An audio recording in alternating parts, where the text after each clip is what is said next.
d2 was a mouse slip by Liam. I don't know if it was headed towards c1, but he played on d2, and yeah, just unbelievable. It's crazy. Just bishop c1, it's game over then. But also he had knight b1, so I think that endgame is still very difficult for black to control.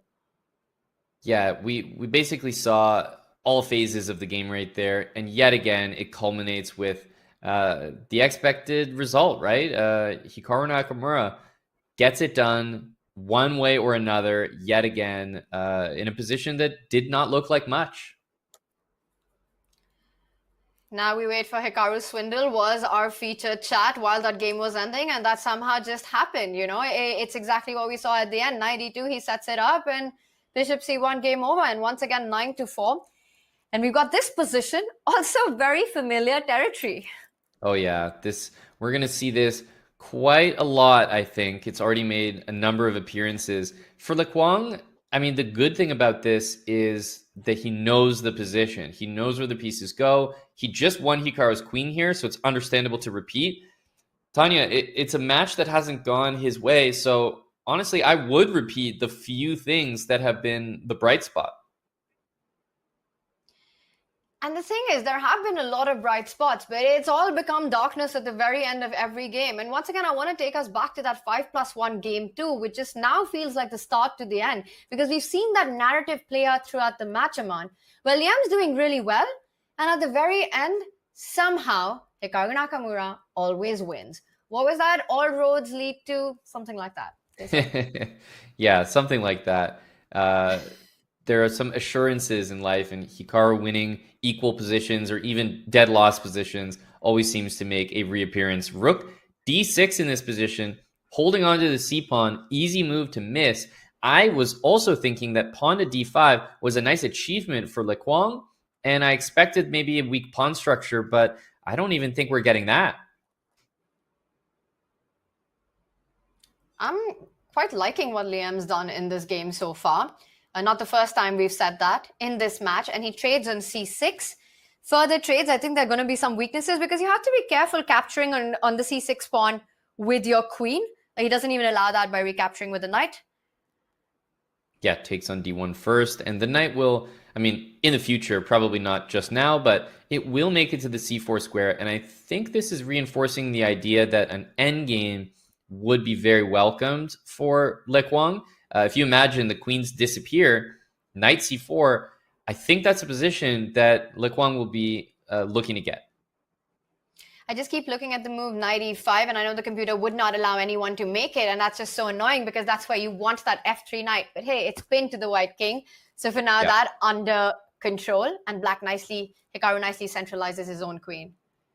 Yeah, queen e4, keeping this pin. You can unpin yourself. I'm also looking at the move queen to c2, maybe trying to trade. Like I'm only looking at ways to trade the queen here because it looks like that bishop is not going to be an effective piece in an endgame.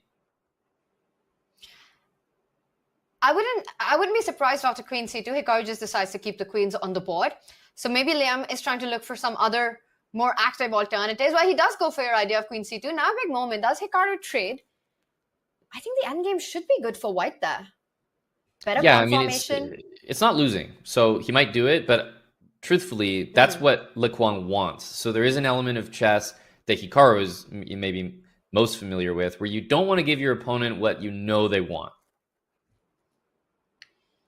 So let's see what Hikaru's mindset here is. He wants to keep the queens on the board. And again, that could be a match situation fueled decision here. You know, he has so many points that he just wants to keep the game going. Yep. Queen d3, just keeping an eye on everything. If this knight moves, I think we're going to see queen d5. So the knight needs to watch over this square. Queen d5 takes full control of the position and of that long diagonal. So you see Hikaru just hanging on. He's guarding the check, and he's keeping the pin. You still have to find moves. With the queen stuck there, the bishop on b4 not having so many green pastures, the knight on f6, I don't find better squares for it. And now finally, Liam activates his own knight on f3 by unpinning it. It feels like white has made a lot of progress in the last few moves. Yeah, there's also queen to f3 as an idea. Again, looking for that queen trade. So I do agree there's been a lot of progress. if you're looking at bishop on b4, Tanya, it is looking like a spectator, right? There is nothing that bishop has done or you can imagine that it will do in this game. And that queen from f3, it's eyeing the b7 square as well to get into Hikaru's camp from.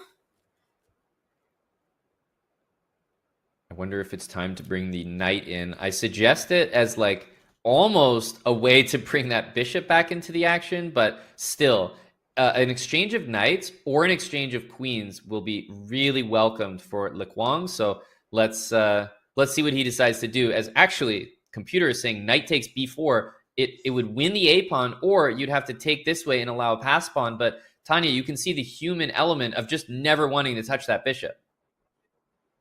Because it's just been such a bad piece for the whole game. But that was the moment you had to cash in on that. And counter-intuitively, it was with a trade. So a tough one to make. But still, Liem keeps some pressure, keeps the advantage going. But knight d3, knight takes bishop. It was, and maybe he's setting it up now again. You know, he's rerouting it. And is he going to do it this time? I think he does it this time. Let's see. It's time ticking down may actually contribute to him playing it because you start to trust your instincts a little bit more. But no, he's pretty resolved now that he's not going to do it. I was wondering about queen d7 as a way to trade, but finally, this bishop makes an appearance, Tanya. After a long time, makes a move and forces the knight back. Well, not forces. I think there was a better move, queen c6 or queen d7, offering the queen trade, and the bishop on d4, a much happier piece than on b4. And if you trade now, you've got a passer. Hikaru knows exactly what white wants. That's the advantage that he's had this entire position. I mean, queen e4, queen e2. Oh my goodness, there's a lot of moves that look dangerous here. Knight f4. He finds the best move in the position, Tanya. A brilliancy duly awarded to this sacrifice with queen g4 to follow. Oh my goodness. And it's a beautiful one. It just finishes the game off. King takes bishop, queen e2 would have landed in check.